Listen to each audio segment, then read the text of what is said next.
బంగ్లాదేశ్‌లో మొన్నొక నాయకుడు పోయాడు. ఇప్పుడు ఇంకొక నాయకుడు కాల్చబడ్డాడు. బట్ వీటిటి వెనకాల గుర్తు తెలియని వ్యక్తులే. ఈ గుర్తు తెలియని వ్యక్తులు అక్కడ జనం మధ్యలోంచి ఎట్టా పారిపోతారు? ఎందుకు పారిపోతారంటే వాళ్ళే కావడం. ఇది భారత్ ఆఫ్టర్ ఆల్ ఆ బచ్చా విద్యార్థి నాయకుల మీద కాల్పించాల్సిన అవసరం ఏం లేదు. భారత్‌కేం సంబంధం లేదు. వాస్తవంగా బంగ్లాదేశ్‌తోనే ఒక సీన్ నడుస్తోంది. ఏదైతే యూనస్‌కి అనుకూలంగా ఉండేటటువంటి ఒక వర్గం సోరోస్ గ్రూప్, సోరోస్ సపోర్ట్‌తో నడుస్తున్నటువంటి ఒక గ్రూప్.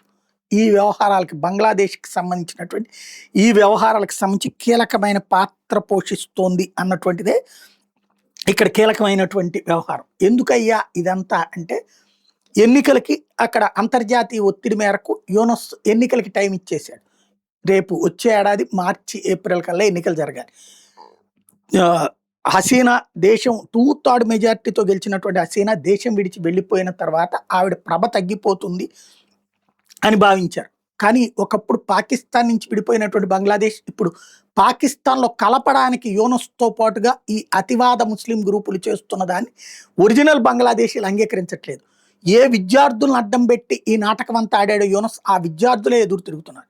కాబట్టి విద్యార్థులను కాల్చి అది భారత్ మీద నెపం పెట్టి భారతే చేయిస్తోందని చెప్పి అక్కడ మార్చాలన్నటువంటి ఒక ప్రయత్నం.